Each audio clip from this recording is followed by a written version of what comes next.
ఇప్పుడు వస్తున్నటువంటి షష్టగ్రహ కూటమి గురించి చాలా ఎక్కువగా మాట్లాడుతూ ఉన్నాయి అన్ని ఛానల్. అవునండి. దీని మీద మీరు చేసినటువంటి అధ్యయనాలు ఏంటి? ఆల్రెడీ ఇన్ని సంవత్సరాలు కలియుగం యొక్క ఆయుష్ను రాసేశారు. భూమి అంతమవ్వడం అనేది జరగదు. ప్రభావం చూపితే అని దీని అర్థమా, లేకపోతే ఏ రకంగా దీన్ని అర్థం చేసుకోవాలి? అసలు షష్టగ్రహ కూటమి వలన మనుష్యులకు సమస్య వస్తుందా అంటే వారి జాతకంలో మీనరాశి ఏ స్థానం అయిందనేది తీసుకోవాలి. అత్యంత ప్రమాదము అనడానికి లేదు, ఎందుకంటే వ్యక్తిగత జాతకానికి కాలక్రమేణా జరిగేటటువంటి అనార్థాలకు సమస్య ఉంటుంది. కొంపదీసి ఈ మధ్య కాలంలో ప్రభుత్వాలు ఫామ్ అయ్యి కొద్దిగా క్లిష్ట పరిస్థితుల్లో అప్పులు చేసిన పరిస్థితులు ఎక్కువగా కనపడతా ఉన్నాయి. దీన్ని చూసి మీరు ఏమైనా చెప్తున్నారా, లేకపోతే నిజంగానే శాస్త్రాన్ని ప్రమాణకంగా తీసుకొని చెప్తున్నారా? అప్పు ఇక్కడ ఒక చోట ఏంటి, ప్రతి చోట ఉంది. తెలంగాణ రాష్ట్రం నా చిన్నప్పటికి ఇప్పటికీ అద్భుతం. ఇప్పుడు ఇది ఒక మహా అద్భుతం. రాబోయే రోజులు ఇంకా అద్భుతం అవుతుంది. ఎక్కడ అద్భుతం ఉంది? చాలా మంది ఇందాక మీరు చెప్పినట్టు రియల్ ఎస్టేట్ ఏం లేదు కదా అంటే. రియల్ ఎస్టేట్ ఒక్కటే లేదు, రియల్ ఎస్టేట్ ఒక్కటే, అది కూడా సెట్ అవుతుంది.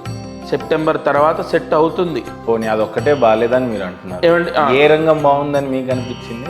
అన్ని రంగాలు బాగున్నాయి. అంటే ఇప్పుడు మిమ్మల్ని రాజకీయ నాయకుడిలాగా అడగొద్దు నేను. పర్లేదండి, అన్ని రంగాలు బాగున్నాయి. ఇప్పుడు కుప్పగూలిన సాఫ్ట్వేర్ కూడా కోలుకుంటుంది. కాంగ్రెస్ ప్రభుత్వం రావడానికి రియల్ ఎస్టేట్ పడిపోవడానికి లింక్ పెడుతున్నారు కానీ సంబంధం లేదండి. గతంలో కేసీఆర్ గారు సంవత్సరానికి ఒక యాగము హోమం లాంటివి చేసేవాడు. ఓకే. రేవంత్ రెడ్డి గారు వచ్చిన తర్వాత కొద్దిగా ఎక్కువ కనపడనట్టుగానే కనిపించినాయి. ఓకే.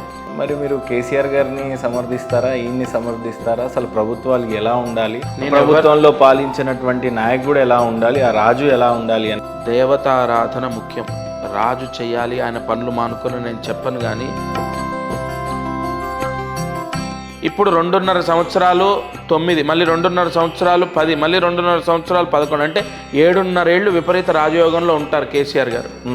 అలాగే ఇటు రేవంత్ రెడ్డి గారికి వస్తే 9, 10, 11, 3 అంటే 3 + 1 4, 5, 6. ఈయనకు కూడా 6 సంవత్సరాలు గురువు కాపాడతాడు, ఇటు శని కాపాడతాడు. 2 బలమైన గ్రహాలే ఆస్ట్రాలజీలో.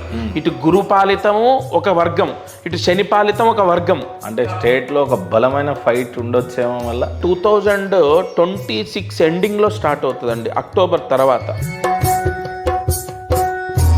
విపరీతంగా ప్రతిరోజు బ్రేకింగ్ న్యూస్లే ఉంటాయి. బహుశా కేసీఆర్ గారు ఎక్కువగా జాతకాలని నమ్మి ఈ మౌనం పాటించారంటారా? పోనీ మరి 100% బికాజ్ ఆఫ్, మీరు చూడండి 2.5 years ఆయనకు టోటల్ అష్టమ శని.